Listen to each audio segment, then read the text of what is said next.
hey, that MacBook Neo looks like good value. Can you DJ on it? Well, can I still use my Windows computer? Because I've heard that there's big problems with Windows at the moment and DJing. How many USB sockets? How big a hard drive? How much memory do I need? All of these things are valid questions when you're upgrading or buying a DJ laptop for the first time.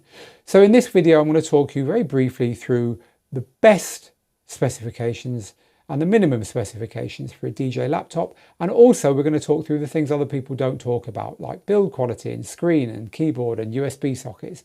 Finally, we're going to talk about 5 things to keep your laptop running smoothly and avoid the problems that DJs with nightmare stories share online, with laptops crashing on them or updating before gigs and all that kind of thing. By the end of it, you'll know more than most and your DJ laptop will run smoothly and you'll be able to buy one wisely. Right, good to go. This is Digital DJ Tips, where we review DJ gear, teach DJing and keep you up to speed with everything going on in the DJ industry. All right, so firstly, if you're only using your DJ laptop to prepare your music and put onto a USB drive to DJ away from a laptop, hey, stop this video now. Any laptop will do that. You don't need anything special, so you're good to go. Now, if you're still watching, it's because you use your laptop as a performance tool. It comes into the DJ booth with you and you DJ from a DJ system that requires it. In other words, some kind of controller. In that instance, it is important to have the right laptop because it's part of your performance, and if it goes wrong, you look silly. So what should you be going for? Well, at the beginning, I want to say you can always double check everything that I say and that you think against the manufacturer's specification page. Your software maker has got a page on their site that shows you the minimum and recommended spec. Use it. We've linked to the most popular ones underneath. That said, 16 gigabytes of memory, half a terabyte or 512 gigabytes to a terabyte of solid state drive, hard drive, and a modern processor. In other words, you haven't bought something that's 10 years old and you haven't bought something bargain basement. If your computer has those 3 technical items, it's going to be able to handle modern DJ software. And so from that point of view, you're good. But there's other things which are important in a DJ laptop as well, physical things. So let's talk about those. Well, firstly, USB sockets. If you haven't got enough USB sockets to plug in everything you need, you will need to take a hub, and that is a bad thing because it's a spaghetti of wires in the DJ booth with you.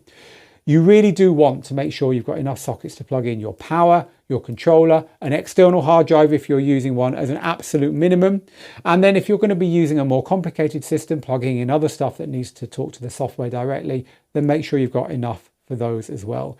Windows computers tend to be a bit more generous in this area than Macs. So other physical things your computer should have: a bright, large screen.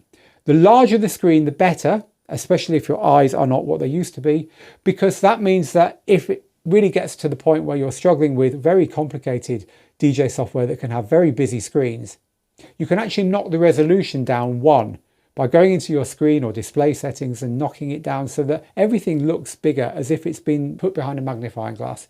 And that can be very, very useful, but you can't do it on small screens. So a big bright screen is good, especially for daytime gigs as well. That brightness will be useful to you.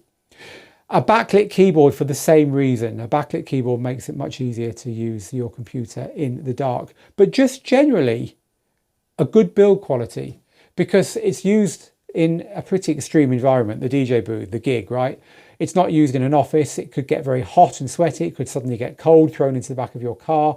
And a better built laptop is likely to be more reliable in the long run. So paying extra for that good build quality is a great idea. So that brings me on to Mac versus Windows. What's the difference? Should you care? Well, they are different, clearly, different operating systems.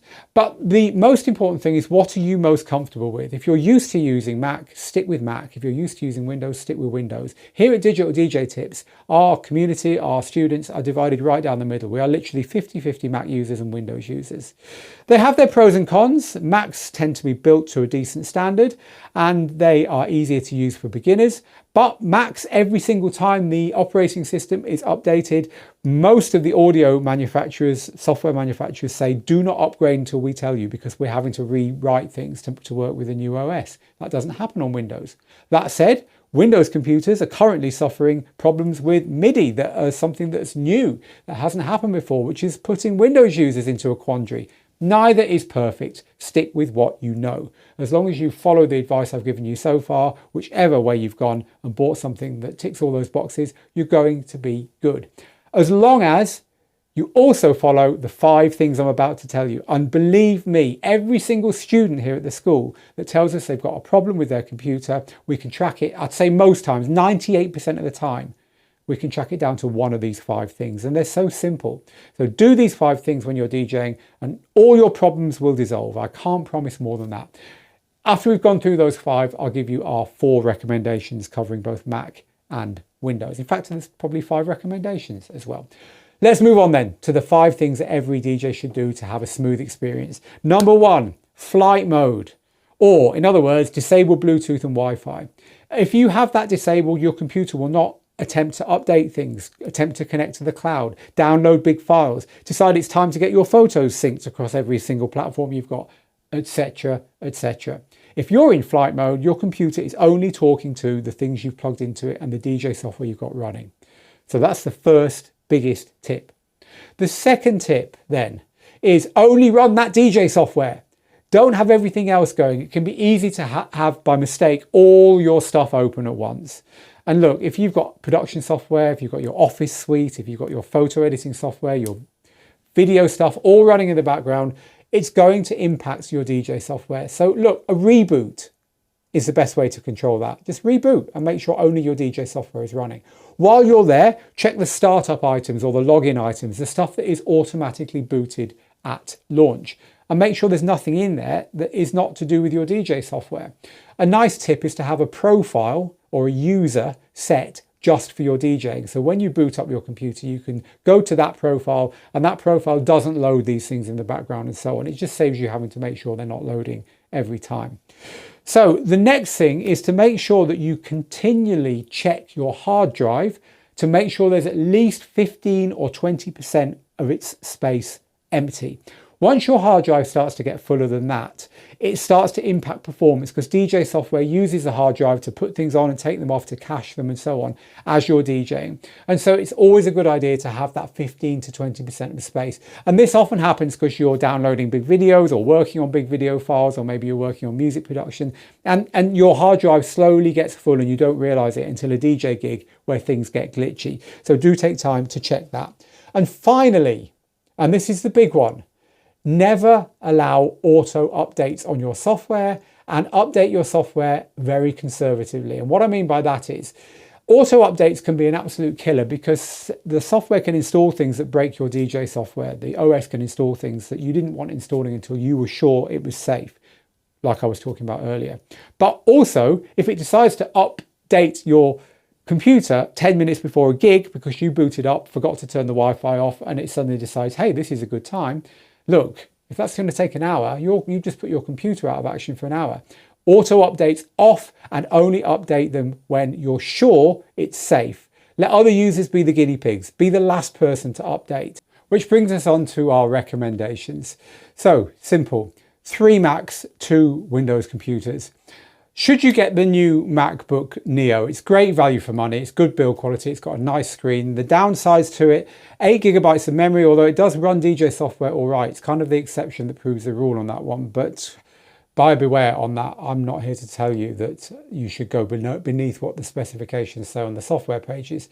Secondly, it hasn't got a backlit keyboard. And thirdly, 2 USBs is very limiting if you want to use an external hard drive or an extra controller, because one of them is used for power. It doesn't have a separate power socket. All those things borne in mind, if you're prepared to take on board its limitations, it's a good value little computer.